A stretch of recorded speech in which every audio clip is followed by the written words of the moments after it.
जी नमस्कार, कैसन बानी रहुआ सब। उम्मीद करतनी अच्छा हो खब। आज बात हुई भैया फाइनली हरर गंगे मूवी पर, जौन बाकी काल हमनी सन के हरर गंगे मूवी हॉल में देखे गए रही सन।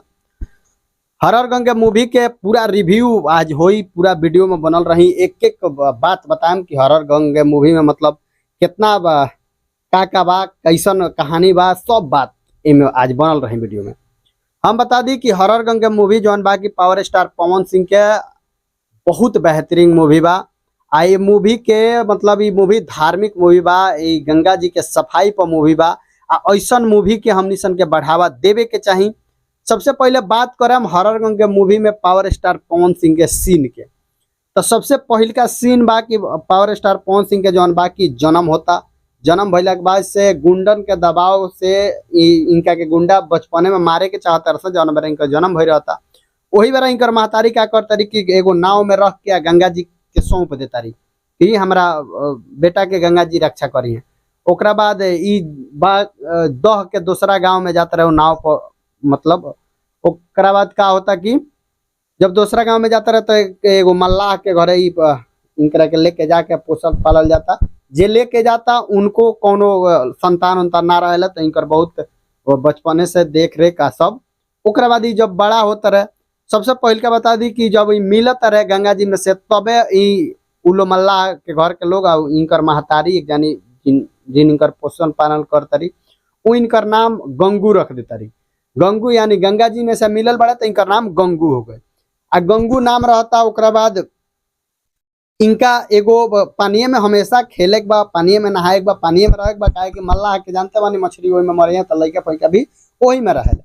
ओकरा बाद का करता रहे कि इनकरा एगो प्यार हो जाता मगरमच्छ से। मगरमच्छ के बच्चा से मतलब खेलते खेलते दोस्ती हो जाता। तो दोस्ती में का होता कि ई पावर स्टार पवन सिंह के नाम गंगू रहता। अब वो मगरमच्छवा के नाम ही गंगुआ रख देता रहे। मगरमच्छवा के नाम गंगुआ रख देता रहे तो कुछ गुंडा कुछ शिकारी आके मगरमच्छवा के मारत रहे कुल। तो जौन कान्हवा पर उठैले बड़े गंगुआ के, ओकर नाम गंगुआ रहता, इनकर नाम गंगू रहता। ओकरा बाद जैसे कि अरविंद अकेला कल्लू के सीन के बात करी तो अरविंद अकेला कल्लू के सीन बहुत ही कम बा, छोटा बा, लेकिन बात तो बेहतरीन जगह पर बा। काहे कि इहो गंगा के सफाई में अपन जान के आहुति दे दिल रहता रहे। एमे इनकर सीन बहुत कम बा। जैसे कि जैसे गुंडन के खिलाफ ही जंग रचता रहे, मतलब वही में इनकरा के साजिश से मरवा देता रहे। फाइनली बात करें मैं जौन बाकी स्मृति सिन्हा के, जौन की स्मृति सिन्हा के बारे में बहुत तरह के बात को लिया होता, उनकर पोस्टर पर नाम ना रहा तो बहुत तरह के कंट्रोवर्सी सब भई रहा। फाइनली उनकर बात करम तो उनकर सीन बा, लेकिन उनको बहुत कम सीन बा। इनमें पावर स्टार के जौन बा की सीन बेहतरीन बा। पावर स्टार के ऊपर ही पूरा फिल्म आधारित बा।